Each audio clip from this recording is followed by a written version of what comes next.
ان الحمد للہ نحمده ونستعینه ونستغفره ونعوذ باللہ من شرور انفسنا ومن سیئات اعمالنا من يهده الله فلا مضل له ومن يضلل فلا هادي له واشهد ان لا اله الا الله وحده لا شريك له واشهد ان محمدا عبده ورسوله اما بعد فان خير الحديث كتاب الله وخير الهدي هدي محمد صلى الله عليه واله وسلم وشر الامور محدثاتها وكل محدثة بدعة وكل بدعة ضلالة وكل ضلالة في النار. اعوذ بالله السميع العليم من الشيطان الرجيم من همزه ونفخه ونفثه. بسم الله الرحمن الرحيم. رب اشرح لي صدري ويسر لي امري واحلل عقدة من لساني يفقهوا قولي. بسم الله الرحمن الرحيم. ان الله وملائكته يصلون على النبي يا ايها الذين آمنوا صلوا عليه وسلموا تسليما. اللهم صل على محمد وعلى آل محمد كما صليت على ابراهيم وعلى آل ابراهيم انك حميد مجيد. اللهم بارك على محمد وعلى آل محمد كما باركت على إبراهيم وعلى آل إبراهيم إنك حميد مجيد. اللهم ربنا آتنا في الدنيا حسنة وفي الآخرة حسنة وقنا عذاب النار. ربنا آتنا من لدنك رحمة وهيئ لنا من أمرنا رشدا. لا الہ الا انت سبحانک انی کنت من الظالمین. حسبنا اللہ ونعم الوکیل. یا حی یا قیوم برحمتک استغیث ولا حول ولا قوة الا باللہ العلی العظیم. آمین. الحمدللہ آج 12 اپریل 2020 کی سنڈے والی قرآن کلاس نمبر 24 کی اسٹوڈیو ریکارڈنگ ہونے جا رہی ہے. آج انشاءاللہ تعالی ہم سورۃ البقرہ کی آیت نمبر 158 سے سٹارٹ لیں گے. اعوذ باللہ من الشیطان الرجیم. بسم اللہ الرحمن الرحیم. ان الصفا والمروۃ من شعائر اللہ.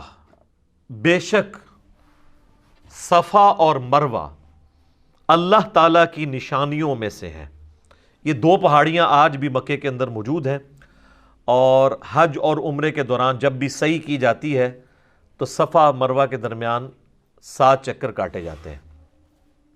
یعنی آپ صفا سے سٹارٹ کر کے مروہ تک آتے ہیں تو وہ ایک بنتا ہے، پھر مروہ سے واپس صفا آتے ہیں تو دوسرا، اس طریقے سے 7 بن جاتے ہیں. اور مشرکین عرب کے ہاں چونکہ جو ابراہیمی طریقہ تھا حج کا وہ ٹوٹی پھوٹی فارم میں موجود تھا، تو وہ بھی صفا مروہ کی صحیح کیا کرتے تھے. جب بعد میں لوگ مسلمان ہوئے اور اسی طریقے سے انصار مدینہ جنہوں نے اسلام قبول کیا، تو وہ ریلیکٹنٹ تھے اس حوالے سے کہ وہ صفا مروہ اس وقت بتوں کی نشانیاں بھی بنی ہوئی تھی. تو ان کے دل میں یہ قلق تھا کہ شاید یہ صرف پیورلی مشرکین عرب کی رسومات ہیں، ان کا آسمانی دین کے ساتھ کوئی تعلق نہیں ہے. تو اللہ تعالیٰ نے ان کا وسوسہ سیٹل کیا کہ ایسا نہیں ہے کہ جو کچھ بھی مشرکین عرب کر رہے ہیں وہ سب کچھ ہی غلط ہے، بلکہ صفا اور مروہ اللہ کی نشانیوں میں سے ہے. اور اس کی ڈیٹیل ہمیں جو ہے وہ صحیح بخاری کے اندر تو اتنی تفصیل سے نہیں ملتا، لیکن اگر آپ تورات دیکھیں تو اس میں آپ کو ڈیٹیل ملے گی کہ جو سیدہ ہاجر تھیں، یہ ہاجرہ لفظ غلط ہے، یہ لفظ ہے ہاجر. سیدنا ابراہیم علیہ السلام کی جو دوسری بیوی تھی جن سے اسماعیل علیہ السلام پیدا ہوئے، انہوں نے یعنی اپنے بچے کے غم کے اندر صفا سے لے کے مروہ تک ان کے لیے پانی جب تلاش کیا اور کئی ایک چکر کاٹے، اور پھر اللہ تعالیٰ نے حضرت اسماعیل علیہ السلام کے پاس ایک پانی کا چشمہ جاری کر دیا، تو اسی کو زمزم کہا گیا. اور زمزم کا لفظ استعمال کیا سیدہ ہاجر رضی اللہ تعالیٰ عنہا و سلام اللہ علیہا نے. اس کا مطلب ہے یعنی رک جا، ٹھہر جا.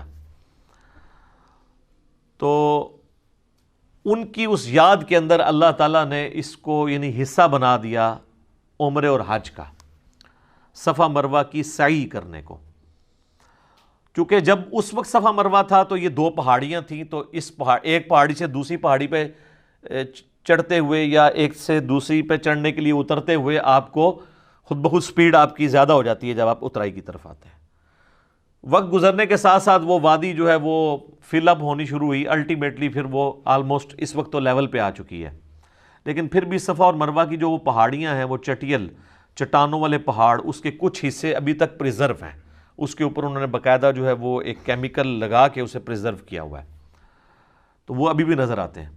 بہرحال وہ چونکہ اترائی تھی تو اس دوران سیدہ ہاجر جو ہیں وہ تیزی سے وہاں سے گزری، کیونکہ اترائی سے تیزی سے گزرا جاتا ہے، تو نبی علیہ السلام نے اس سنت کو پھر جاری فرمایا کہ آپ علیہ السلام بھی صفا مروہ کے دوران اس جگہ پہ جب پہنچتے تھے تو وہ تیزی سے دوڑتے تھے۔ لیکن وہ مسند امام شافعی میں موجود ہے عبداللہ بن عمر کا قول کہ یہ جو صفا مروہ کی جو سعی میں دوڑنا ہے اور اسی طریقے سے طواف کعبہ کے دوران رمل کرنا ہے، یہ صرف مردوں کے لیے خاص ہے، عورتوں کے لیے نہیں ہے۔ عورتیں یہ کام نہیں کریں گی، مردوں کے لیے یہ سنت ہے۔ تو وہ صفا مروہ کے اندر جو سعی کی جاتی ہے اس کو اللہ تعالیٰ نے کہا کہ ہماری نشانیوں میں سے ہے، کیونکہ اس کو ہمارے ایک پیغمبر کی بیوی کے ساتھ نسبت ہے، اس لیے یہ اللہ کی نشانیوں میں سے ہے، سمبلز آف گاڈ، شاعر اللہ میں سے ہے۔ فمن حج البیت او اعتمر، تو جو کوئی بھی بیت اللہ کا حج کرے یا عمرہ ادا کرے، فلا جناح علیہ ان یطوف بہما، تو کوئی حرج نہیں ہے اگر وہ اس کے دوران چکر کاٹے۔ یعنی وہ جو ان کے دماغ میں ایک بات تھی نیو مسلمز کے کہ شاید یہ مشرکین عرب کی رسم ہے، وہ ختم کی گئی کہ یہ کوئی ایسی بات نہیں ہے، اللہ کے شاعر میں سے ہے۔ اگر انہوں نے وہاں پر بت نصب کر دیے تھے، وہ تو بیت اللہ میں بھی انہوں نے 360 بت نصب کیے ہوئے تھے، صحیح بخاری میں آتا ہے نبی علیہ السلام نے فتح مکہ کے موقع پر خود مبارک چھری کے ذریعے اس کو گرایا، اور آپ علیہ السلام وہ آیت پڑھتے جاتے تھے، وَجَاءَ الْحَقُّ وَزَهَقَ الْبَاطِلُ قُلْ جَاءَ الْحَقُّ وَزَهَقَ الْبَاطِلُ إِنَّ الْبَاطِلَ كَانَ زَهُوقًا، حق آ گیا اور باطل مٹ گیا، اور باطل ہے ہی مٹ جانے کے لیے۔ تو بیت اللہ کے اندر بھی بت رکھے ہوئے تھے، تو اس کا یہ مطلب نہیں ہے کہ بیت اللہ کی عظمت ختم ہو گئی ہے، بلکہ ان چیزوں سے صفایا کروایا گیا۔ حتیٰ کہ خانہ کعبہ کی دیواروں کے اوپر سیدنا ابراہیم اور اسماعیل علیہ السلام کی تصویریں بھی تھیں، نبی علیہ السلام نے اپنے مبارک ہاتھوں سے مٹائیں۔ حتیٰ کہ مسند احمد میں آتا ہے خانہ کعبے کی چھت کے اوپر بھی مولا علی کو نبی علیہ السلام نے یعنی سوار کر کے اپنے کندھوں پہ تو بھیجا اور بتوں کو توڑنے کے لیے۔ اور خانہ کعبے کا چونکہ دروازہ بھی اونچا تھا تو وہ عام آدمی تو اس پہ چڑھ بھی نہیں سکتا تھا، اس لیے وہاں پہ کوئی سیڑھی وغیرہ لگانی پڑتی تھی، تو آپ علیہ السلام خود بھی اندر تشریف لے گئے اور آپ نے جا کے ان بتوں کو توڑا۔ تو یہاں پر یہ کہا جا رہا ہے کہ یہ جو صفا مروہ ہے یہ اللہ کی نشانیوں میں سے ہیں، تو جو کوئی حج کرے گا بیت اللہ کا یا عمرے پہ آئے تو اس کو کوئی حرج نہیں ہے کہ اس کی سعی کرے، وہاں پہ طواف کرے۔ لیکن یہ طواف خانہ کعبے والا طواف نہیں ہوتا، خانہ کعبے کا جو طواف ہے وہ 7 کے 7 چکر قبلے کے گرد کاٹے جاتے ہیں، اور چکر کا آغاز جو ہے وہ حجر اسود والے کارنر سے کیا جاتا ہے اور اسی پہ اختتام ہوتا ہے۔ لیکن صفا مروہ میں 7 چکر اس طرح نہیں، یہ 3.5 ہی بنتے ہیں، صفا سے مروہ 1، مروہ سے صفا 2، پھر صفا سے مروہ 3، اور پھر مروہ سے صفا 4، اس طریقے سے یہ آلموسٹ 3.5 چکر بنتے ہیں۔ لیکن اس کی لینتھ جو ہے وہ خانہ کعبہ کے طواف سے زیادہ ہی بن جاتی ہے اگر آپ مطاف کے اندر طواف کر رہے ہیں، کیونکہ یہ اچھا خاصا ہے، آلموسٹ آپ سمجھ لیں 1.25 کلومیٹر بن ہی جاتا ہے۔ لیکن انہوں نے اس کو آلموسٹ چکر کی فارم میں اس طرح کیا ہوا ہے کہ جانے اور آنے کا راستہ الگ کیا ہوا ہے تاکہ وہ آپس میں کوئی ہرڈل بھی نہ ہو۔ اب تو ماشاءاللہ ایئر کنڈیشن ہے، حالانکہ ابھی بھی کئی لوگ موجود ہیں جنہوں نے آج سے 40-50 سال پہلے حج کیا، تو وہ باقاعدہ چھتریاں لے کے صفا مروہ کی صحیح کرنی پڑتی تھی، دھوپ پڑتی تھی۔ اب تو وہ ٹرپل سٹوری بن چکا ہوا ہے اور وائٹ ماربل ہے اور فل ایئر کنڈیشن ہے، وہ تو اتنا مزہ ہے۔ اب تو حج جو ہے وہ عمرہ تو بہت آسان ہو چکا ہے اس حوالے سے۔ اچھا، اس آیت کے کانٹیکسٹ میں صحیح بخاری میں ایک حدیث ہے کہ ایک تابعی آتا ہے سیدہ عائشہ کے پاس اور آگے کہتا ہے کہ یہ جو صفا مروہ کی صحیح ہے یہ کوئی ضروری نہیں ہے، مجھے تو یہی لگا قرآن پڑھنے سے، کیونکہ اللہ تعالیٰ ہمارا کوئی حرج نہیں اگر تم صفا اور مروہ کی صحیح کر لو۔ تو اماں عائشہ نے کہا کہ تم نے یہ رزلٹ کیوں نکالا؟ انہوں نے کہا کہ جب یہ کہا جا رہا ہے کوئی حرج نہیں کر لو تو اس کا مطلب ہے نہ کرو تب بھی کوئی حرج نہیں۔ تو انہوں نے کہا یہ حرج نہیں کرنے میں اس سے اللہ تعالیٰ نے ایڈریس کیا ہے ان نیو مسلمز کو جو یہ سمجھتے تھے کہ یہ شاید مشرکین عرب کی نشانی ہے، تو اللہ تعالیٰ کہہ رہا ہے کوئی حرج نہیں ہے، کرو۔ اور پھر اما عائشہ نے کہا کہ اگر اللہ تعالیٰ نے یہ کہنا ہوتا نا کہ یہ اوبلیگیٹری نہیں ہے تو اللہ تعالیٰ کہتا کہ نہ کرو تو کوئی حرج نہیں ہے. ٹھیک ہے, تو اس سے یہ بات پتہ چلی کہ یعنی صحابہ کرام نبی علیہ السلام سے فرسٹ ہینڈ نالج حاصل کرتے تھے اور قرآن پاک کی آیات کو وہ من و عن اس طریقے سے سمجھا دیتے تھے, تابعین تک انہوں نے پیغام پہنچایا ہے. تو یہ قرآن و سنت میں سے جو صحابہ کرام نے تعلیمات ہمیں دی ہیں نبی صلی اللہ علیہ وآلہ وسلم کی تعلیمات کو سمجھ کے, اس کو اگر آپ فالو کریں گے تو پھر آپ ڈی ٹریک نہیں ہوں گے. ادروائز اگر آپ اس کو اپنے اعتبار سے دیکھنا شروع کریں گے تو پھر معاملات خراب ہوں گے. یہ تو تابعی کی بات ہے کہ انہوں نے غلط فہم لیا اس کا. ایک صحابی کے بارے میں بھی آتا ہے بخاری مسلم دونوں میں, سورۃ البقرہ کی آیت نمبر 185 آنورڈ, جو رمضان کا ذکر ہے, جس میں کہ جب تک سفید ڈورا کالے سے ممتاز نہ ہو جائے اس وقت تک کھاتے پیتے رہو. تو انہوں نے اپنے تکیے کے نیچے سفید اور کالے رنگ کے 2 دھاگے رکھ لیے ہوئے تھے اور وہ اندھیرے میں چیک کرتے رہتے تھے جب تک وہ دونوں کا رنگ ایک دوسرے سے ممتاز نہیں ہوتا تھا, اس وقت سحری کرتے تھے. نبی علیہ السلام کے تک یہ جب بات پہنچی تو آپ علیہ السلام فرمایا کہ تیرا تکیہ تو بہت بڑا ہے کہ آسمان کے ڈورے بھی اس کے نیچے آ جاتے ہیں.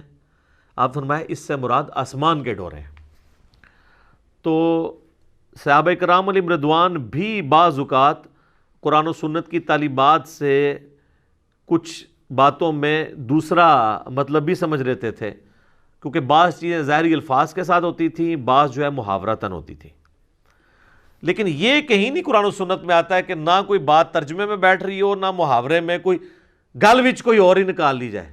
یہ کام کہیں بھی نہیں ہوتا, کیونکہ اہل تصوف کا یہ کہنا ہے کہ جو ظاہری الفاظ ہیں ان کو فالو نہیں کرنا ہوتا, باطنی الفاظ کو دیکھنا ہوتا ہے, اس کے اندر جو چھپے ہوئے ہیں, اور ان کے باطنی الفاظ بالکل اس کے الٹ ہوتے ہیں. یہاں پہ جتنی بھی مثالیں الٹ نہیں نکل رہی, 2 فارمز بنتی تھی ان میں سے ایک آ گئی. یعنی کہا جائے کہ سفید اور کالے ڈورے کو الگ کرو, تو ظاہر ہے کہ ایک ڈورا یہ ہو سکتا تھا کہ 2 دھاگے ہوتے ہیں سفید اور کالے اور دوسرے آسمان کے. یہ تو نہیں ہے کہ اس سے کوئی اور ریزلٹ نکال لیا انہوں نے کہ سورج جو ہے وہ جب نصف النہار تک پہنچ جائے اس وقت تک کھاتے پیتے رہو. یہ تو رزلٹ نہیں نکلتا اس میں سے. صوفیاء اسی قسم کے رزلٹ نکالتے ہیں, کیونکہ وہ ایاک نعبد و ایاک نستعین سے بابوں کو پکارنا بھی نکال لیتے ہیں, بالکل اپوزٹ. ادھر بھی آپ دیکھ لیں کہ اگر اس صحابی نے رزلٹ نکالا کہ کوئی حرج نہیں اگر صفا و مروہ کی صحیح کر لو, تو یہ رزلٹ بھی بن سکتا تھا کہ اللہ طرف ہمارا کہ کر لو تو کوئی حرج نہیں ہے, تو امپلائڈ ہے نہ کرو تو کوئی حرج نہیں ہے. یہ تو نہیں ہے کہ بھئی اس پہ کوئی یہ رزلٹ نکال لے کہ صفا مروہ کی صحیح کرنا حرام ہے. یہ تو رزلٹ نہیں نکلے گا, دونوں طرف نکل آتا ہے. اس اعتبار سے بھی کہ اگر کوئی کر لیتا ہے تو کوئی حرج نہیں, کوئی نہیں کرتا تو کوئی حرج نہیں. لیکن سیدہ عائشہ نے کہا یہ حرج سے مراد وہ والا حرج تھا, یہ کرنا ضروری ہے. تو یہ معنی بھی بن سکتا تھا. یہ لوگ بالکل اپوزٹ مطلب نکالتے ہیں اور کہتے ہیں باطنی الفاظ ہوتے ہیں. قرآن و سنت میں نبی علیہ السلام نے جو صحابہ کرام کے ذریعے تعلیمات امت تک پہنچائی ہیں, اگر کہیں پہ کنفلکٹ آئے گا تو ان کے اقوال کی روشنی میں دیکھا جائے گا, نہ کہ بزرگ بابوں کے.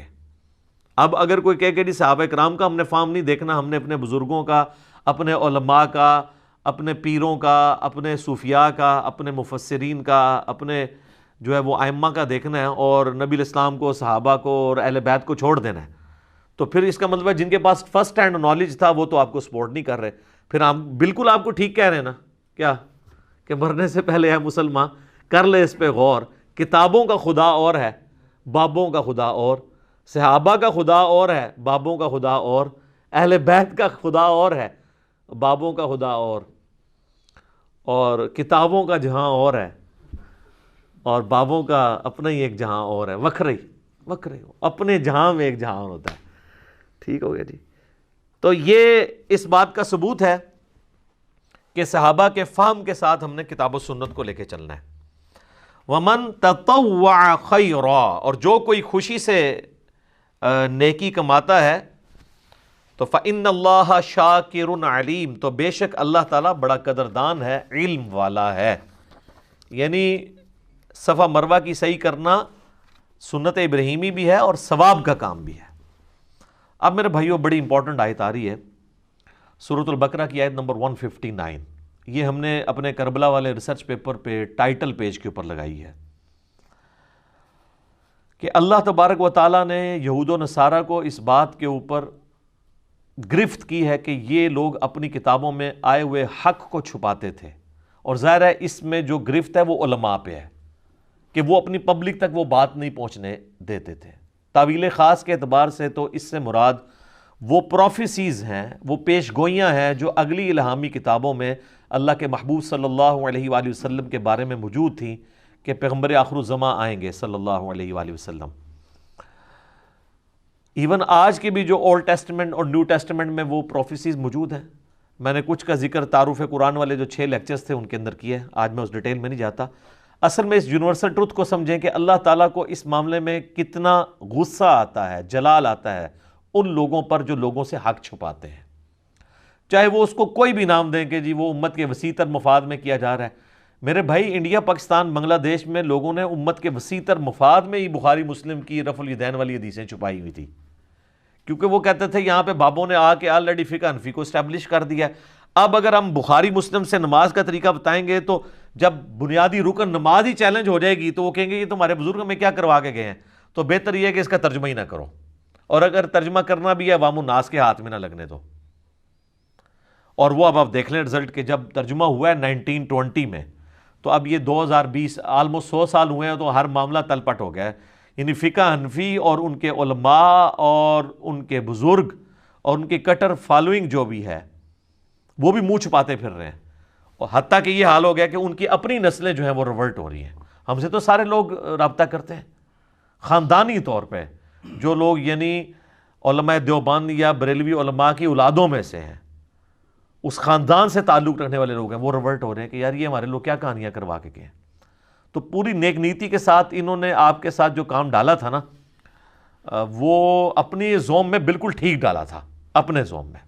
ہاں، قرآن کے روح سے تو وہ لعنت کے مستحق ہوئے ہیں اس سچ کو چھپا کے۔ اس کے ثبوت میں یہ آیت ہے، ان الذین یکتمون ما انزلنا من البینات، بے شک وہ لوگ جو چھپا لیتے ہیں ان روشن دلیلوں میں سے جو ہم نے نازل کی ہیں، والہدا، اور ہدایت کی باتیں، من بعد ما بیناہ للناس، بعد اس کے کہ ہم نے کھول کر بیان کر دیا ہے اسے لوگوں کے لیے، فی الکتاب، اپنی کتاب میں۔ یعنی یہاں پہ ظاہر کتاب سے مراد جو ہے وہ اولڈ ٹیسٹمنٹ اور نیو ٹیسٹمنٹ ہے، یعنی تورات، انجیل، زبور، وہ ساری کتابیں ہیں، صحائف۔ لیکن ظاہر یہ اللہ تعالیٰ نے یونیورسل ٹروتھ کے طور پہ چیز بتائی ہے۔ یہ قرآن کی آیات آفاقی ہیں، جسے فٹ اسے گفٹ۔ اولئک یلعنہم اللہ ویلعنہم اللاعنون، ایسے لوگ جو حق کو چھپا لیتے ہیں ان پر اللہ کی لعنت اور تمام لعنت کرنے والوں کی لعنت ہے۔ استغفر اللہ واتوب الیہ من کل ذنب واتوب الیہ الا الذین تابوا، ہاں ان میں سے جو لوگ توبہ کی روش اختیار کر لیں گے، وَأَصْلَحُوا، اور اپنی اصلاح کر لیں گے۔ اور صرف توبہ اور اصلاح سے کام نہیں چلے گا کہ یار میں نے جو حق چھپایا ہوا تھا میں توبہ کرتا ہوں، نہیں، بتانا بھی ہوگا کیا چھپایا تھا۔ وَبَيَّنُوا، اور بیان بھی کر دے جو کچھ اس نے چھپایا ہوا تھا۔ یعنی بخاری مسلم سے وہ رفع الیدین کی حدیثیں بھی بتا دے، اور رفع الیدین کرنے والے جو ہے نا وہ آل امیہ کی بدماشیوں پہ جو روایتیں ہیں نا وہ بھی بتا دیں، تب ان کی توبہ قبول ہونی ہے، ادروائز وہ بھی لعنتی ٹھہریں گے۔ یعنی جتنا بڑا جرم یہ ہے نا کہ کوئی شخص رفع الیدین کی حدیثیں چھپائے، اتنا ہی بڑا جرم نبی علیہ السلام کی ان پروفیسیز کو دیکھیں۔ مشرکین عرب نے اگلی کتابوں میں جو پروفیسیز نازل ہوئی تھی ان کو چھپایا، تو اللہ نے کہا لعنتی۔ تو جو رسول اللہ پہ نازل ہوئی پروفیسیز کو چھپائے وہ اس سے بڑا لعنتی، کیونکہ رسول اللہ کی وہ چھپا رہا ہے نا۔ اور پھر اس سے بڑی بات رسول اللہ کا ماننے والا بھی ہو وہ بھی پروفیسیز چھپائے گا تو لعنتی۔ آپ بتائیں دلائل النبوہ ایک ٹاپک ہے، صحیح بخاری میں بھی ایک چیپٹر ہے علامات النبوہ، نبوت کی علامتیں، مشکات کی 30 جلد میں بھی اس نام سے ایک چیپٹر ہے۔ یہ ٹرم استعمال ہوتی ہے، دلائل النبوہ اور علامات النبوہ، یہ 2 ٹرمز استعمال ہوتی ہیں۔ نبی علیہ السلام کی وہ خبریں جن کی بنیاد پہ ہم یہ کلیم کرتے ہیں کہ آپ صلی اللہ علیہ وآلہ وسلم اللہ کے پیغمبر ہیں، کہ آپ نے اپنی زندگی میں مستقبل میں ہونے والے جو واقعات بتائے اور وہ اس طریقے سے پورے ہو گئے۔ کچھ پروفیسیز تو قرآن میں بھی آئی ہیں، جس طرح سورہ الروم کا آغاز ہی اس سے ہوتا ہے کہ وہ پرشین امپائر نے شکست دے دی تھی ایک بیٹل فیلڈ میں رومن امپائر کو، اور اس پہ مشرکین عرب بڑے خوش ہوئے۔ انہوں نے کہا کہ وہ بھی آسمانی مذہب کے ماننے والے ہیں، عیسائی، رومن امپائر ان کو شکست ہوئی ہے، تو اینالوجی انہوں نے یہ بنائی. اور پرشین جو ہیں وہ چونکہ آسمانی مذاہب کو نہیں مانتے، وہ آتش پرست ہیں، تو یہاں پہ بھی ہم بت پرست ہیں، تو ہم بھی مسلمانوں کو جو آسمانی مذہب کے ماننے والے ہیں شکست دے دیں گے. تو اللہ تعالیٰ نے کہا نا، ان قریب، بضع سنین، عربی میں بضع سنین کہتے ہیں 9 سال کے اندر اندر، حد 9 سال. رومن امپائر جو ہے وہ دوبارہ پرشین امپائر پہ غالب آ جائے گی، اور اس وقت مسلمان خوشیاں منا رہے ہوں گے.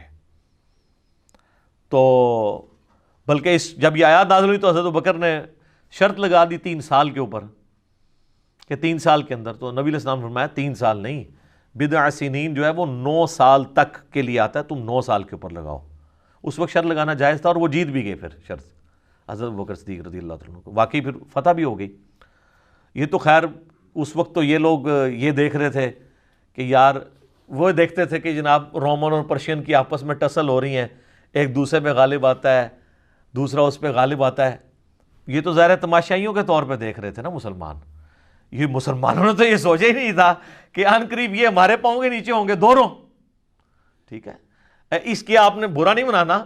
ایک وقت ہم بریلوی دیوبندیوں کے مناظرے دیکھا کرتے تھے کہ یار یہاں پہ بریلوی غالب آ گئے، یہاں پہ دیوبندی غالب آ گئے، یہاں پہ اہل حدیث آگے نکل گئے، یہاں پہ شیعہ نکل گئے، ادھر وہ پیچھے رہ گیا. یہ تو ہم نے سوچا ہی نہیں تھا کہ یہ سارے کے سارے جو ہیں وہ ہماری اس دعوت حق کے سامنے ڈھیر ہوئے ہوں گے. آپ دیکھ لیں کس طرح ڈھیر ہوئے ہیں. یعنی میں تو جب یہ چیزیں دیکھتا ہوں تو مجھے بالکل نظر آتا ہے کہ یار ہم تو بڑی ان کو حسرت کے ساتھ دیکھ رہے ہوتے تھے کہ یار اچھا یہاں اس کی دلیل مضبوط ہے. یہ تو پتہ ہی نہیں تھا کہ سارے لمبے پہ آ جان گے. پہن کے نہیں، یرموک اور قادسیہ انہوں نے بھی ہوئی ہے کہ نہیں؟ الحمدللہ. تو یہ پروفیسیز نبی علیہ السلام کی قرآن میں بھی کئی ایک ہیں جو پوری ہوئی ہیں. پھر قرآن میں بار بار جو چیز آئی ہے هو الذی ارسل رسولہ بالہدی ودین الحق لیظہرہ علی الدین کلہ.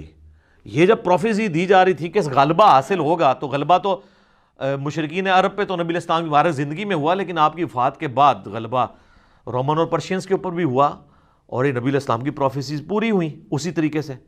اگر آپ کی زندگی میں ہوتی تو اپنی زندگی میں تو بڑے بڑے جنگجو آئے اور انہوں نے بڑی بڑی حکومتیں اسٹیبلش کی. سکندر اعظم بھی آیا نبی علیہ السلام سے بہت پہلے. آپ علیہ السلام کے بہت بعد چنگیز خان آیا جس نے سلطنت عباسیہ الٹ دی. لیکن نبی علیہ السلام ایک جنگجو نہیں تھے بلکہ ایک پیغمبر تھے. اور وہ فرق کہاں سے ہمیں ظاہر ہوتا ہے؟ نمبر 1 چیز ہے دلائل النبوہ اور علامات النبوہ، کہ نبی علیہ السلام ایسی پیش گوئیاں کر کے گئے ہیں جو من ون اس طریقے سے پوری ہوئی ہیں. بخاری مسلم میں حدیث ہے کہ ان قریب کیسر جو ہے وہ ختم ہو جائے گا، قیامت تک کوئی کیسر روم پھر نہیں ہوگا، ہمیشہ کے لیے رومن امپائر ختم ہو جائے گی. یہ بہت بڑی پروفیسی ہے. ان قریب جو ہے وہ کسرا ختم ہوگا ایران کا، قیامت تک کوئی کسرا نہیں ہوگا. دیکھ لیں سر 1500 سال ہو گئے ہیں، کوئی دوبارہ امپائر، بلکہ اب تو امپائر بننے کے چانس ہی ختم ہو گئے. اب تو ملک بن چکے ہیں، اب تو نیا کانسیپٹ، ملکوں کا کانسیپٹ آ گیا. تو نبی علیہ السلام جب یہ باتیں فرما رہے تھے اس وقت تو غیب کی چیزیں تھیں، آج تو ہم دیکھ سکتے ہیں ظاہر ہو چکی ہیں. یہ چیز یہ ثابت کرتی ہے کہ آپ اللہ کے پیغمبر ہیں. اسی ٹاپک کو محدثین کہتے ہیں دلائل النبوہ، دلائل النبوہ یا علامات النبوہ. امام بیہقی نے آلموسٹ 3500 احادیث اسی ٹاپک پہ جمع کی ہیں. اس کا نام ہی انہوں نے رکھا ہے دلائل النبوہ. اچھا یہ لفظ نبوہ ہے، نون کے اوپر پیش ہے، زبر نہیں ہے. اردو میں ہر چل جاتا ہے لیکن عربی میں اصل میں یہ لفظ نبوت ہے. تو ختم نبوت لفظ ہوگا، نبوت نہیں ہے. نون پہ بھی پیش اور با پہ بھی پیش. تو دلائل النبوہ جو کتاب ہے 3500 احادیث ہیں، اس میں انہوں نے ثابت کیا کہ نبی علیہ السلام نے کون کون سی پیش گوئیاں کی. اور سر وہ تو اس وقت تک تھیں، یہ تو 5ویں صدی ہجری میں لکھی گئی ہے. اس میں کئی ایک پیش گوئیاں وہ ہیں جو اس کتاب کے بعد پوری ہوئی ہیں، جو آج ہم ویریفائی کر سکتے ہیں. مثلا تاتاریوں کے ساتھ جو مسلمانوں کی جنگیں ہیں، جس پہ بخاری مسلم میں حدیث ہے کہ ان قریب تم ایسے لوگوں سے قتال کرو گے جو چپٹے چہرے والے ہوں گے، موٹے ناک والے، ڈھال کی مانند، وہ سارے چائنیز جو ہوتے ہیں. تو یہ حدیثیں بخاری مسلم میں تو موجود تھیں، لیکن یہ پروفیسی تو آگے 8ویں صدی کے اندر آ کے پوری ہو رہی ہیں. تو اس وقت مسلمانوں تو نہیں سوچا تھا کہ یہ ہوگا سارا معاملہ. تو یہ دلائل النبوہ، نبی علیہ السلام کی جو نبوت کی خبریں ہیں، یہ اس بات کا ثبوت ہے کہ آپ اللہ کے پیغمبر ہیں. کیونکہ کسی اور جنگجو نے کبھی یہ پیش گوئی نہیں کی ہے کہ میرے بعد یہ ہوگا اور وہ اس طریقے سے ہو جائے.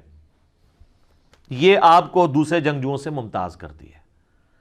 نمبر دو، جتنے بھی جنگجو آئے انہوں نے کوئی سسٹم نہیں دیا اپنے فالوورز کو، وہ انہوں نے حکومتیں بنائی، قبضہ کیا، اپنی ریٹ اسٹیبلش کی، چلے گئے، پیچھے ان کے لوگ لڑتے مرتے رہے۔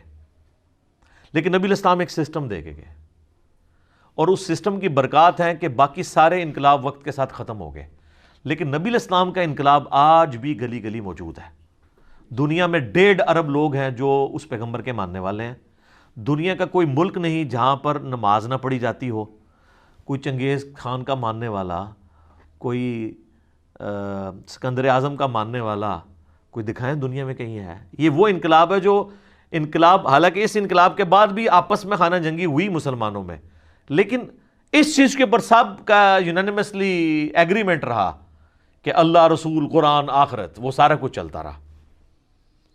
تو یہ آپ کو ممتاز کرتا ہے۔ جو لوگ کہتے ہیں نا کہ اسلام تلوار کے زور پہ پھیلا ہے، تو یہ بہت بڑا ڈیفرنس ہے جو بتاتا ہے کہ نبی الاسلام کی تلوار ویسی تلوار نہیں تھی۔ وہ تو تلوار ظاہر ہے بدماشوں کو اکھاڑنے کے لیے اللہ تعالیٰ نے پھر تلوار ان پہ مسلط کی۔ اسلام نے اس دور جدید کو جو تخلیق کیا ہے، جو وحید الدین خان صاحب کی کتاب ہے انڈین اسکالر کی، اسلام دور جدید کا خالق، اس کا ٹاپک ہی یہی ہے کہ یہ رومن اور پرشین امپائر کو اکھاڑنے کے لیے ایک دفعہ تو سرجری کرنی پڑنی تھی، تو سرجری میں نشتر تو چلانا پڑتا ہے، اور پھر اس چیز کو اسٹیبلش کیا ہے اللہ تعالیٰ نے۔ تو یہ دلائل النبوہ ہے۔ تو نبی علیہ السلام نے اپنے ماننے والوں کو یہ چیزیں بتائیں، تو یہ وہ باتیں جن کی بنیاد پہ آپ نبی علیہ السلام کا نبی ہونا کلیم کرتے ہیں۔ یعنی نبی علیہ السلام کی نبوت کی سب سے بڑی دلیل آپ کی پروفیسیز ہیں، چاہے وہ قرآن میں ہو چاہے سنت کے اندر موجود ہو۔ اب اگر کوئی شخص یہ کہے کہ حضور علیہ السلام کی نبوت جن بنیادوں پہ ثابت ہوتی ہے ان حدیثوں کو بیان کرنا ہی جرم ہے، تو اس کا مطلب کیا ہے کہ وہ رسول اللہ کا پکا گستاخ ہے اور نبی علیہ السلام کا دشمن ہے، آپ کی نبوت کا دشمن ہے، پلس وہ آپ کو یہ بتانا چاہتا ہے کہ وہ نبی علیہ السلام سے زیادہ سمجھدار ہے، کیونکہ نبی علیہ السلام نے جو اپنی امت کو غیب کی خبریں بتائی ہیں کہ یہ ہوگا، اور اس کی بنیاد پہ آپ نے نبی کو نبی کلیم کیا، وہ شخص آپ کو کہنا چاہ رہا ہے کہ نبی علیہ السلام کو یہ باتیں نہیں کرنی چاہیے تھی، تو اس کا تو ایمان ہی اسٹیک پہ لگ جائے گا۔ تو یہی تو ہمارا جھگڑا ہے کہ صحیح بخاری کے اندر یہ حدیث ہے 2812، عمار کو ایک باغی جماعت قتل کرے گی، عمار ان کو اللہ اور جنت کی طرف بلائے گا اور وہ جماعت دوزخ کی طرف بلائے گی۔ اس حدیث کے کم از کم 8 طرق امام بیہقی نے دلائل النبوہ میں لی ہیں، اور کہا کہ دیکھو نبی علیہ السلام نے پہلے ہی کہا تھا کہ عمار کو باغی جماعت قتل کرے گی، اور یہ چیز پوری ہوئی۔ یہ اس بات کا ثبوت ہے کہ اللہ کے نبی جو ہیں ان کو وحی کی تائید حاصل تھی اور وہ اللہ کے پیغمبر ہیں۔ اور آپ کو یہ کہانی کرائی جا رہی ہے کہ یہ حدیثیں آپ چھپا لو تاکہ آل امیہ کے اوپر پردہ پڑا رہے، مولا علی کی حقانیت چھپی رہے لوگوں پہ۔ تو اللہ کے فضل سے ہم نے یہ جو کربلا والا ریسرچ پیپر لکھا ہے، واقعہ کربلا کا حقیقی پس منظر 72 صحیح الاسناد احادیث کی روشنی میں، جس میں 200 روایتیں میں نے جمع کی ہیں، ahlsunnatpak.com سے آپ ڈاؤن لوڈ کریں۔ اردو میں بھی ہے، عربی میں بھی ہے، انگلش میں بھی، ہندی میں بھی۔ مین سٹریم کی کتابیں اکثر بخاری مسلم سے احادیث ہیں، اور ادر دین بخاری مسلم میں کوئی ایک حدیث بھی ایسی نہیں ہے جس پہ دور حاضر کے بڑے بڑے محدثین، چاہے وہ شیخ البانی ہوں، شیخ زبیر لیزئی ہوں، شیخ شعیب آرنوت ہوں رحمہم اللہ اجمعین، ان کی تحکیم نہ لگی ہوئی ہو۔ تو ہم نے بھی اس لعنت سے بچنے کے لیے سب کچھ کیا کہ ہم ان باتوں کو امت تک پہنچائیں، اور اس کو سپورٹیو وہ حدیث بھی ہے جامعہ ترمذی میں، سنن ابی داؤد میں، سنن ابن ماجہ میں، اور مشکات میں بھی کتاب العلم والے چیپٹر میں، کہ جس شخص سے دنیا میں کوئی علم کی بات پوچھی گئی اور اسے وہ معلوم تھی، اس کے باوجود اس نے چھپا لی، تو قیامت والے دن آگ کی لگام اس کے منہ میں ڈال دی جائے گی کہ یہ وہ شخص ہے جس نے حق بات چھپائی تھی۔ اور آپ سارے مفسرین کی تفسیریں اٹھائیں، ابن کثیر کو اٹھا لیں، طبری کو اٹھا لیں، سب لوگ جب یہ آیت آتی ہے نا 159 البقرہ کی، تو یہ حدیث کوٹ کرتے ہیں وہ ترمذی کی کہ حق چھپانے والے کے منہ میں لگام ڈالی جائے گی۔ ان میں سے خیر کئی خود بھی ایسے ہوتے ہیں جو خود بھی یہ کام کر رہے ہوتے ہیں، لیکن وہ بات یہ بتا رہے ہوتے ہیں کہ جو یہ کرے گا اس کے ساتھ یہ حرکت ہو جائے گی، قیامت والے دن اللہ کا عذاب اس کے اوپر آ جائے گا۔ تو اسی چیز سے بچنے کے لیے ہم نے اس چیز کو بیان کیا، اور پھر دیکھ لیں اسی بنیاد پہ ہم لوگوں کو بھی یہ کہتے ہیں کہ الا الذین تابوا، جو لوگ توبہ کریں گے، واصلحوا، اور اپنی اصلاح کر لیں گے، وبینوا، اور پھر بیان کر دیں گے چھپائی ہوئی باتوں کو، فاولئک اتوب علیہم، تو ایسوں کی توبہ اللہ تعالیٰ قبول کرے گا۔ وَأَنَا التَّوَّابُ الرَّحِيمُ، اور میں توبہ قبول کرنے والا، رحم فرمانے والا ہوں، ہمیشہ رحم فرمانے والا، الرحیم۔ تو توبہ ان کی قبول ہونی ہے کہ جو یہ باتیں بیان کریں۔ اب چونکہ سنی شیعہ تفریق ہو چکی تھی اور کربلا ایک بون آف کنٹینشن بن چکا تھا، تو لوگوں نے بڑے وسیع تر مفاد میں کبھی اس کو مشاجرات صحابہ کا نام دے کے چھپا لیا، حالانکہ یہ مشاجرات صحابہ تھے تو پھر دلائل النبوہ میں کیوں تھے؟ وہاں سے بھی نکال دیے جاتے اور نہ بتایا جاتا لوگوں کو۔ تو یہ ایک آڑ لی گئی مشاجرات صحابہ کی۔ تو مشاجرات صحابہ میں حضرت علی رضی اللہ تعالیٰ عنہ علیہ السلام کے مخالفین کو تو یہ لے کے آتے ہیں، جب حضرت عثمان غنی رضی اللہ تعالیٰ عنہ کی شہادت کا معاملہ آتا ہے تو وہاں پہ ان کو مشاجرات صحابہ بھول جاتا ہے، وہاں پہ وہ کہتے ہیں باغی، فتنہ پرور لوگ، حالانکہ دوسری طرف وہاں پہ بھی صحابہ ہی تھے۔ ہم اس معاملے میں بھی حضرت عثمان کے ساتھ ہیں، جس طرح یہاں مولا علی کے ساتھ کھڑے ہیں جنگ جمل صفین اور نہروان کے اوپر۔ تو یہ بڑی دو نمبری ہے کہ آپ ایک معاملے کے اندر تو مشاجرات کا نام لے کے اسے ٹال دیں اور دوسری جگہ آپ آ کے جو ہے وہ اس کو یوز کرنا شروع کر دیں۔ ایک جگہ تو آپ وہ حدیث کوٹ کر لیں ابو داؤد ترمذی ابن ماجہ کی، علیکم بسنتی و سنت الخلفاء الراشدین المہدیین، تم پر میری سنت اور میرے خلفاء راشدین کی سنت لازم ہے، اور دین میں نئی نئی بدعتوں سے بچنا، اور میری اور میرے خلفاء راشدین کی سنت کو داڑھوں کے ساتھ مضبوطی سے پکڑ لینا۔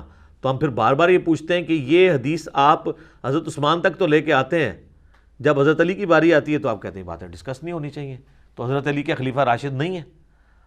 تو اس کو وہ پنجابی کہنے ہیں میٹھا میٹھا ہپ ہپ تے کوڑا کوڑا تھو تھو۔ تو اللہ کا شکر ہے کہ ہماری دعوت حق سے جہاں پہ ہم نے قرآن کی توحید کو بیان کیا، جو غدیر خم پہ نبی الاسلام نے ہمیں قرآن اور اہل بیت دو چیزیں دی تھیں، صحیح مسلم میں اوپر ترے 4 حدیث 6225 سے 6228 تک، تو اس پلیٹ فارم سے الحمدللہ قرآن کی توحید بھی بیان ہوئی اور اہل بیت کا دفاع بھی ہوا ہے۔ بعض لوگ جو ہیں وہ آدھے غدیر خم پہ کھڑے ہیں، وہ توحید کو لے کے بیٹھے ہیں، اہل بیت کا نام آتے ہی ان کو جناب مصیبت پڑ جاتی ہے، اور بعض لوگ صرف اہل بیت کا نام لے کے چل رہے ہیں اور قرآن کی توحید کا نام سنتے ہی ان کے ماتھے پہ بل آنا شروع ہو جاتا ہے۔ یہ وہ پلیٹ فارم ہے جہاں سے پورے کا پورا دین بیان ہو رہا ہے۔ باقی سب لوگ آدھی آدھی باتیں، افتؤمنون ببعض الکتاب وتکفرون ببعض، کتاب کے کچھ حصے کو مانتے ہیں کچھ کو چھوڑتے ہیں۔ تو اللہ نے فرمایا ایسے لوگوں کی پھر جزا یہ دنیا میں ذلت اور رسوائی، اور آخرت میں بڑے عذاب کی طرف انہیں جھونکا جائے گا۔ اللہم اجرنا من النار، آمین۔ ان الذین کفروا وماتوا وہم کفار، بے شک وہ لوگ جو کہ کفر اختیار کرتے ہیں اور وہ مر جاتے ہیں اس حال میں کہ وہ کفر ہی پر ہوتے ہیں، اولئک علیہم لعنت اللہ والملائکۃ والناس اجمعین، ایسے لوگوں پر اللہ کی لعنت، اللہ کے فرشتوں کی لعنت اور ساری انسانیت کی لعنت، خالدین فیہا، وہ رہیں گے ہمیشہ ہمیش اس دوزخ میں، لا یخفف عنہم العذاب، ان سے وہ عذاب ہلکا نہیں کیا جائے گا، ولا ہم ینظرون، اور نہ ہی انہیں کوئی مہلت دی جائے گی۔ تو یہ کافروں کے بارے میں کیٹاگوریکل ڈیسیژن آ گیا، لیکن یہ اس کافر کے بارے میں ہے جو توبہ کے بغیر مر گیا۔ اگر موت کے غرغرے سے پہلے توبہ کر لی تو جامع ترمذی میں حدیث ہے کہ موت کے غرغرے سے پہلے پہلے اللہ توبہ قبول کر لیتا ہے۔ اور سورہ الفرقان کی آیت نمبر 70 میں آیا ہے کہ جو لوگ دنیا کی زندگی میں شرک سے توبہ کر لیں گے، اللہ تعالیٰ ان کے گناہوں کو بھی نیکیوں سے بدل دے گا اگر وہ پکی توبہ کر لیتے ہیں، بشرطے کہ ان کی توبہ درست ہو۔ ایک پاکستانی توبہ ہے نا، اور ایک اللہ کے نزدیک توبہ ہے۔ اللہ کے نزدیک خالی کھلی توبہ کوئی شے نہیں ہے، اللہ کے نزدیک توبہ ہے اصلاح کے ساتھ۔ میرا یوٹیوب کے اوپر ایک کلپ بھی ہے، اللہ کی رحمت سے دھوکہ، اس میں نے اس آیت کو بریف کیا تھا، چونکہ یہ کریٹیکل آیت ہے، یہ نکال لیں سورہ النحل کی آیت نمبر، سورہ نحل جو ہے وہ پارہ نمبر 14 میں آخری صورت ہے، بالکل اینڈ پہ جا کے نا یہ آیت آئے گی جس میں اللہ تعالیٰ نے اپنا اصول بیان کیا ہے کہ اللہ تعالیٰ نے توبہ کس کی قبول کرنی ہے۔ آیت نمبر 119 ہے آپ کے بلو والے قرآن میں، 282 نمبر پیج ہے، سورۃ النحل کی آیت نمبر 119، 14ویں پارے کا آخری صفحہ، اس کی پہلی لائن ہے، ثم ان ربک للذین عملوا السوء بجہالۃ، پھر اس کے بعد تمہارا رب ان لوگوں کے حق میں جو کہ گناہ کر لیتے ہیں جہالت کے اندر، ثم تابوا، اور اس کے بعد پھر توبہ کر لیتے ہیں، من بعد ذالک، اس گناہ کے ہونے کے بعد، وَأَصْلَحُوا، اور اپنی اصلاح بھی کر لیتے ہیں۔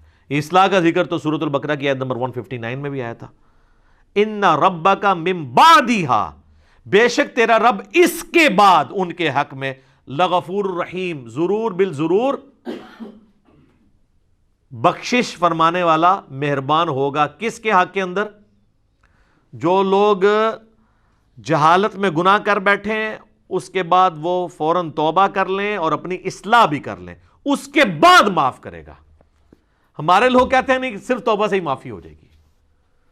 یا ایھا الذین آمنوا توبوا الی اللہ توبۃ نصوحا، اے ایمان والو اللہ کی طرف ایسی توبہ کرو جو آگے کو نصیحت ہو جائے۔ وَإِلَٰهُكُمْ إِلَٰهٌ وَاحِدٌ، اور تمہارا معبود تو ایک ہے، اکیلا، یکتا، لا الہ الا ہو، کوئی نہیں معبود سوائے اس کے، الرحمن الرحیم، اس کی رحمت ٹھاٹھے مارتے ہوئے سمندر کی مانند ہے، اور الرحیم، اس میں دوام بھی ہے۔ سمندر میں تو کبھی کبھی طغیانی آتی ہے نا، پھر ٹھنڈا ہو جاتا ہے۔ اللہ کی رحمت کا جو سمندر ہے نا، اس میں کبھی بھی کمزوری نہیں آتی، وہ ہمیشہ ٹھاٹھے مارتے ہوئے سمندر کی طرح ہے۔ الرحمن بھی ہے اور الرحیم میں بھی، یہ دونوں کوالٹیز ہیں اس کی۔ اچھا، یہ جو آیت نمبر ہے نا جی، سورہ البقرہ کی آیت نمبر 162 163، وَإِلَٰهُكُمْ إِلَٰهٌ وَاحِدٌ، ابو داؤد و ترمذی میں حدیث ہے، نبی علیہ السلام نے فرمایا کہ اللہ تعالیٰ کا جو اسماء اعظم ہے نا، وہ قرآن حکیم کی 2 آیات کے اندر ہے۔ ایک آیت آپ نے سورہ البقرہ کی یہ آیت پڑھی، وَإِلَٰهُكُمْ إِلَٰهٌ وَاحِدٌ لَا إِلَٰهَ إِلَّا هُوَ الرَّحْمَٰنُ الرَّحِيمُ، اور دوسرا ہے سورہ آل عمران کی شروع کی آیت پڑھی، الف لام میم اللہ لا الہ الا هو الحی القیوم۔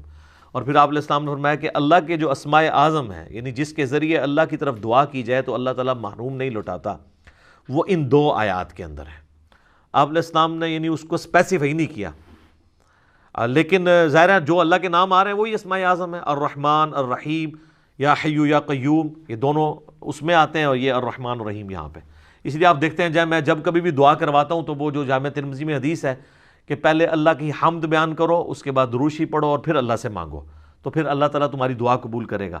تو میں ہمیشہ اسماء اعظم جو پڑھ رہا ہوتا ہوں اس میں یہ 2 آیات بھی پڑھتا ہوں، سورہ البقرہ کی آیت نمبر 163 اور سورہ آل عمران کی شروع کی آیات، وَإِلَٰهُكُمْ إِلَٰهٌ وَاحِدٌ لَا الہ الا هو الرحمن الرحیم، الف لام میم اللہ لا الہ الا هو الحی القیوم۔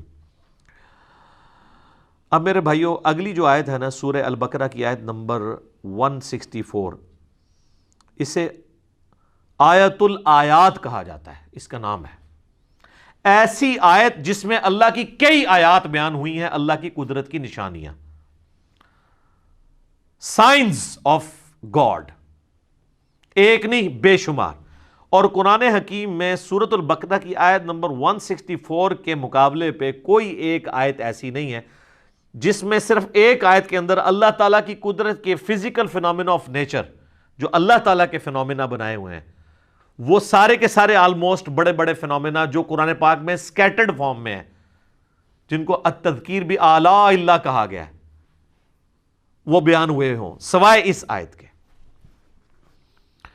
ان فی خلق السماوات والارض، بے شک آسمانوں اور زمین کی تخلیق میں، واختلاف اللیل والنہار، اور رات اور دن کے آنے جانے میں، والفلک التی تجری فی البحر، اور کشتیوں کے، جہازوں کے سمندروں میں چلنے میں، بما ینفع الناس، جو کہ لوگوں کے نفع کے لیے چلتی ہیں، یعنی وہاں سے سی فوڈ جو ہے وہ شکار کیا جاتا ہے۔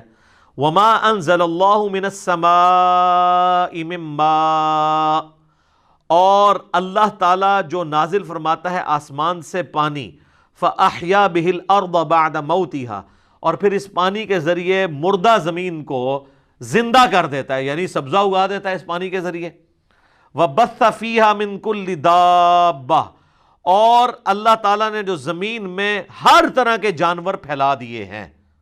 وتصریف الریاح، اور ہواؤں کے بدلتے رہنے میں، والسحاب المسخر بین السماء والارض، اور بادلوں میں جو کہ اللہ تعالیٰ کے حکم کے پابند ہیں آسمان اور زمین کے اندر جو سسپینڈڈ ہیں بادل. لآیات لقوم یعقلون، اس کے اندر اللہ تعالیٰ نے آیات رکھی ہیں ان لوگوں کے لیے جو اپنی عقل استعمال کرتے ہیں. دیکھ لیں کتنی نشانیاں اللہ تعالیٰ کی قدرت کی اس میں گنوائی گئی ہیں. نمبر 1 آسمان و زمین کی تخلیق، نمبر 2 رات اور دن کا آنا جانا، نمبر 3 جہازوں کا سمندروں میں چلنا اور اس کے ذریعے سی فوڈ کا حاصل کرنا، نمبر 4 آسمان سے پانی کا برسنا، نمبر 5 اس پانی کے برسنے سے زمین کو اللہ نے مردہ ہونے کے بعد دوبارہ سے زندہ کر لیا، نمبر 6 زمین میں ہر طرح کے جاندار پھیلا دیے، لو جی سب کچھ کور ہو گیا. نمبر 7 ہواؤں کے چلنے میں جو کہ بادلوں کو لے کے آتی ہیں، اور نمبر 8 بادلوں کا آسمان اور زمین کے درمیان جو ہے وہ سسپینڈڈ ہونا جس کے ذریعے اللہ تعالیٰ بارش برساتا ہے. یہ سب کی سب اللہ تعالیٰ کی قدرت کی نشانی ہے. یعنی جس میں ذرا سی بھی عقل ہے اللہ تعالیٰ ہمارا ہے، وہ ان چیزوں کو دیکھ کے رزلٹ پہ پہنچ جائے گا کہ یہ کسی کے کرنے سے ہو رہا ہے. God is the only explanation of all the physical phenomena in this universe. اللہ ہی واحد وضاحت ہے اس کائنات میں ہونے والے ہر فزیکل فینامنا کی.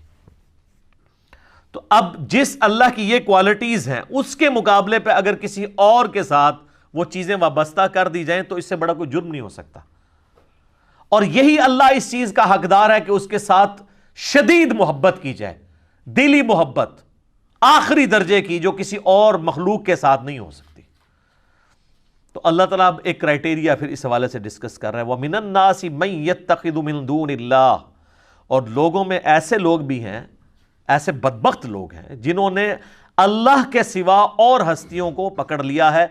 اندادً يُحِبُّونَهُمْ كَحُبِّ اللَّهِ، اللہ کے مقابلے پہ انہیں اپنا ند مان لیا ہے، مد مقابل، اور ان سے ویسی محبت کرتے ہیں جیسی اللہ سے کرنی چاہیے تھی. اللہ اکبر. یہ آیات پڑھی جاتی ہے نا تو لوگ سمجھتے ہیں شاید یہ مشرکین عرب کے بارے میں نازل ہوئی تھی.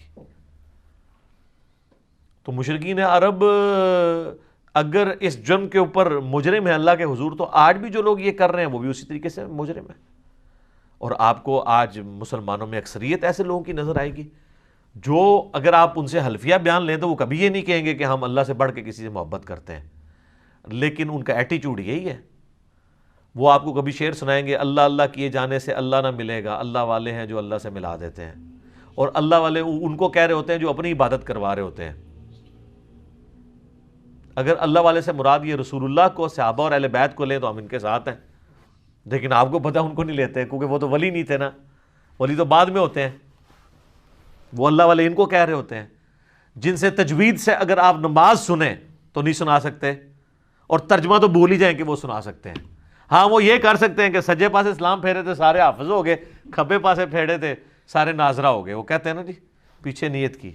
تو میں کہتا ہوں جن بزرگوں کے بارے میں آپ کا ایک کلیم ہے نا، اگر آج بھی اس طرح کہتے ہیں نا جی دنیا اولیاء سے خالی نہیں ہے، آج بھی ان اولیاء کو لیں، وہ تجوید کے ساتھ آپ کو سنا نہیں سکتے. وہ آپ کو سنت اذکار نہیں بتا سکتے صبح و شام کے جو نبی علیہ السلام نے تعلیم فرمایا ہے. فرض نماز کے بعد کے آپ کو 2-3 اذکار بتائیں گے، 17 نہیں بتا سکتے. ان کی تربیت ہی وہ نہیں ہوئی ہے.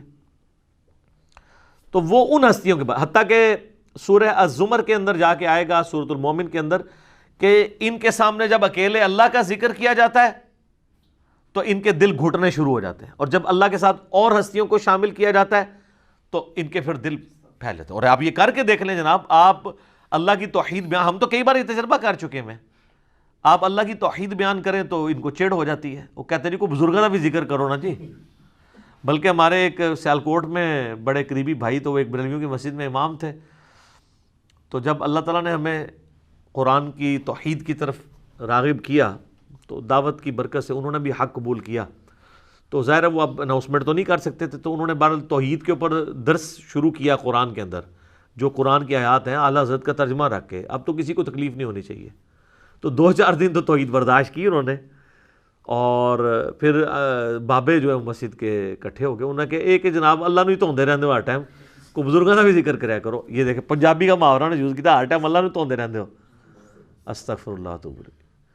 تو ان کو اتنی چڑ ہوتی ہے، اور یہ حقیقت ہے کہ ان کی محبت ان ہستیوں کے ساتھ زیادہ ہے، اور اسی لیے آپ بزرگوں کے بارے میں کوئی بات کریں تو یہ سیکھ پا ہو جاتے ہیں۔ اللہ کے بارے میں کہتے ہیں جی اللہ کو تو پہلے ہی اتنے لوگ گالیاں نکال رہے ہیں، ایک اور نے نکال دی تو کیا ہو گیا؟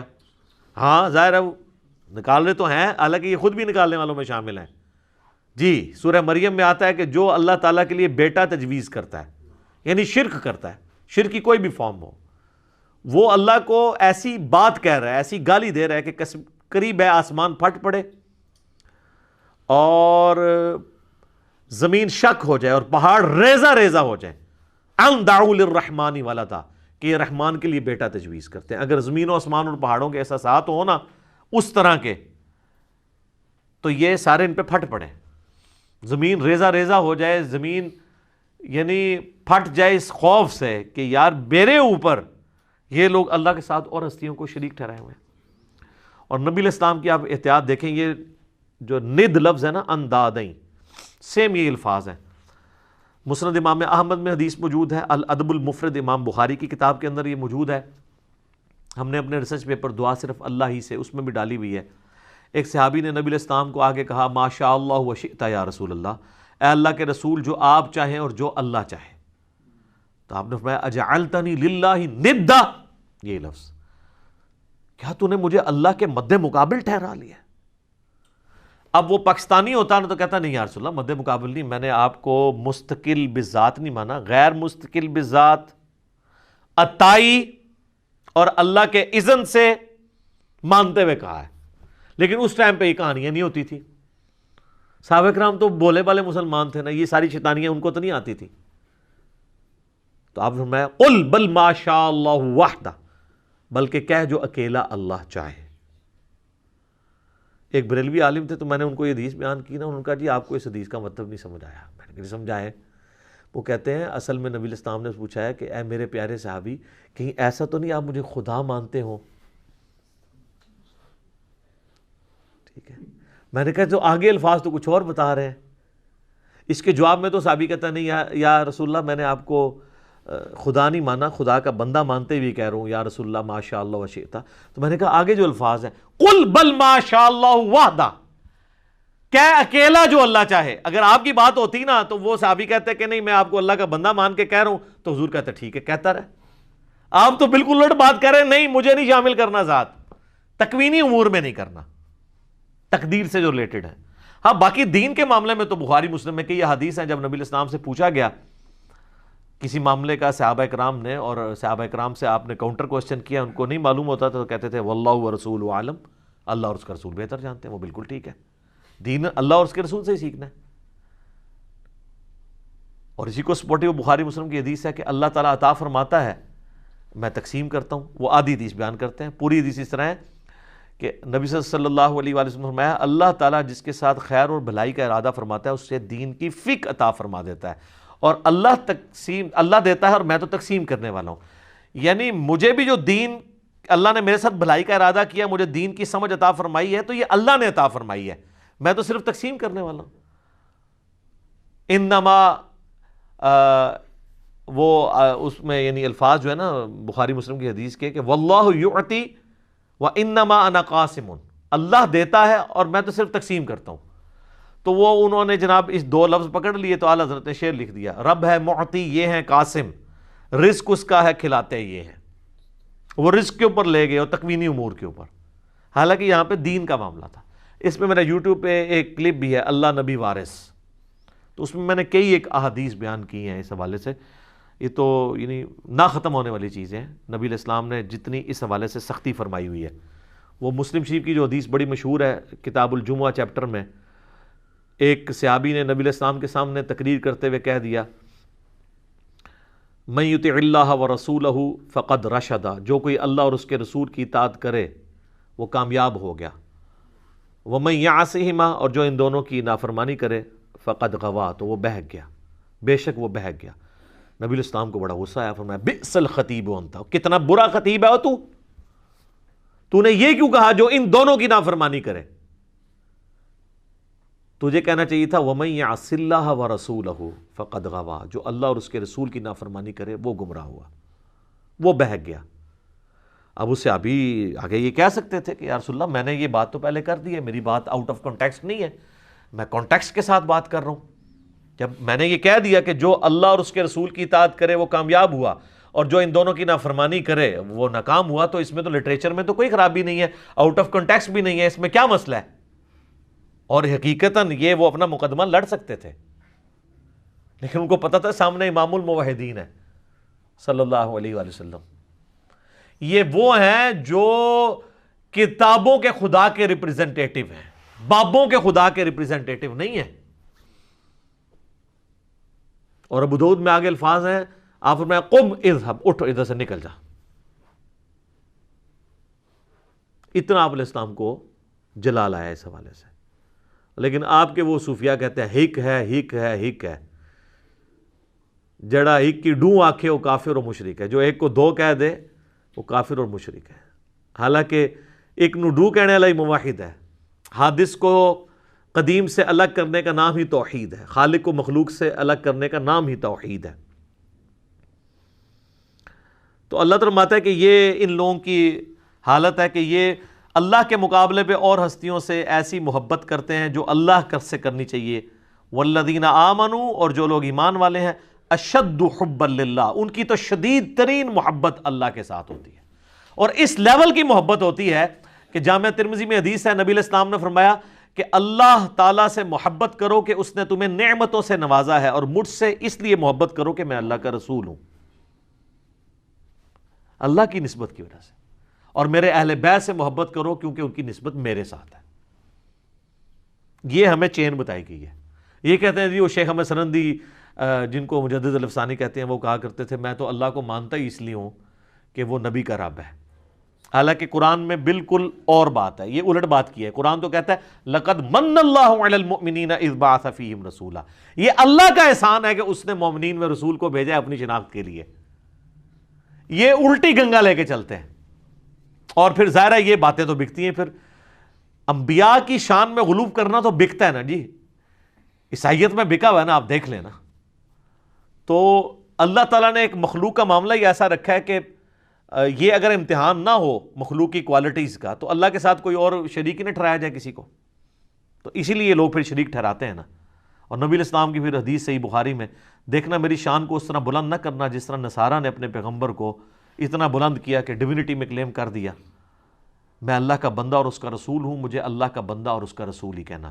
یہ نبی علیہ السلام کس کو سنا رہے تھے؟ انہی کو سنا رہے تھے جنہوں نے کام ڈالنا تھا، جو آج تک ماننے کے لیے تیار نہیں ہے.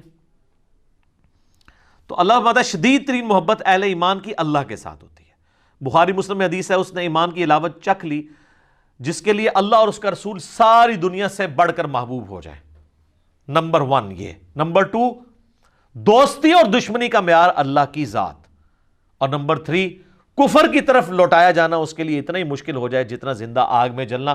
وہ جلنے کے لیے تیار ہو جائے لیکن کفر نہ اختیار کرے تو اسے ایمان کی مٹھاس مل جائے گی. اب اللہ تعالیٰ غصہ فرما رہے ہیں ان کے اوپر کہ جو لوگ اس طرح کی محبت رکھتے ہیں نا اللہ کے مقابل اور ہستیوں کے ساتھ، تو اللہ بتا وَلَوْ يَرَ الَّذِينَ ظَلَمُوا إِذْ يَرَوْنَ الْعَذَابَ، کاش یہ ظالم لوگ وہ وقت دیکھ لیں جب یہ اپنی آنکھوں سے عذاب کو دیکھیں گے، أَنَّ الْقُوَّةَ لِلَّهِ جَمِيعًا، تو قیامت کے دن ان کو یہ پتہ چل جائے گا کہ ساری قوتوں کا مالک تو اللہ ہے. آپ بے شک کہتے رہے میں اس ٹائم تک جنت ہی نہیں ورنہ جو تک سارے نہ لے جائیں. ہاں دوزخ میں کے لیے یہ شرط ہو سکتی ہے کہ جن کو میں نے گمراہ کیا جب تک میں دوزخ میں ان کو نہیں لے جاتا تو میں نے دوزخ میں جانا. یہ تو بات بالکل ٹھیک ہوگی. جنت اللہ کوئی نہیں پائی جی. بخاری مسلم میں حدیث ہے میری بیٹی فاطمہ اس بات پہ نہ اکڑنا کہ اللہ کے نبی کی بیٹی ہو، اگر اللہ نے پکڑ لیا تو میں اللہ کے حضور تیرے کچھ کام نہ آؤں گا. پھر حضور نے اپنے چچا کو بھی کہا کہ عباس میرے چچا میرے مال سے جو لینا ہے لے لے، اے میری پھوپھی صفیہ میرے مال سے جو کچھ لینا ہے لے لے، اگر اللہ نے پکڑ لیا میں تیرے کچھ کام نہیں آؤں گا. وَأَنَّ اللَّهَ شَدِيدُ الْعَذَابِ، اور بے شک اللہ تعالی عذاب دینے میں بہت سخت ہے. تو یہ قیامت والے دن ہی پتہ چلے گا کہ اللہ تبارک و تعالیٰ اپنے معاملات میں کتنا سخت ہے. جب یہ عذاب دیکھیں گے تو ان کو خود پتہ چل جائے گا، اور اس وقت ان کی حال کیا ہوگی. ابھی تو یہ بابوں کے نعرے مار رہے ہیں نا، ادھر انہوں نے کہنا یا اللہ بابا نو پہلے جڑا ہے نا چونک دوزخ. وہ کیسے؟ اِذْ تَبَرَّأَ الَّذِينَ تُبِعُوا مِنَ الَّذِينَ اتَّبَعُوا، جب بیزار ہو جائیں گے وہ لوگ جن کی تابعداری کی گئی ان سے جو تابعداری کرتے رہے. ظاہر ہے وہ بیچارے کیا کریں گے، ادھر تو دنیا میں لیڈر بنے ہوئے تھے، کہتے تھے ساڑھے مرید ہو جاؤ تو جنت میں لے جائیں گے. تو اللہ تمہارا یہ سارے جو بزرگ بابے ہیں نا، وہ اپنے مریدوں کہیں گے بھائی اپنا اپنا پرچی نبھاؤ، سانو تو اپنی فکر پئی ہے آج. جب وہ عذاب دیکھیں گے وَتَقَطَّعَتْ بِهِمُ الْأَسْبَابُ، ان کے سارے تعلقات آپس میں ٹوٹ جائیں گے، پیری مریدی ختم، بیعت ٹوٹ جائے گی، تجدید بیعت بھی نہیں ہو سکتی. وَقَالَ الَّذِينَ اتَّبَعُوا، تو پھر جب وہ یہ مرید یہ دیکھیں گے نا جو اتباع کرنے والے تھے، وہ کہیں گے لَوْ أَنَّ لَنَا كَرَّةً، کاش ہم دنیا میں ایک دفعہ دوبارہ چلے جانا، پھر تو ہم پوچھ لیں گے تسی تاڑے نعرے مار مار کے تو چندے دے دے کے.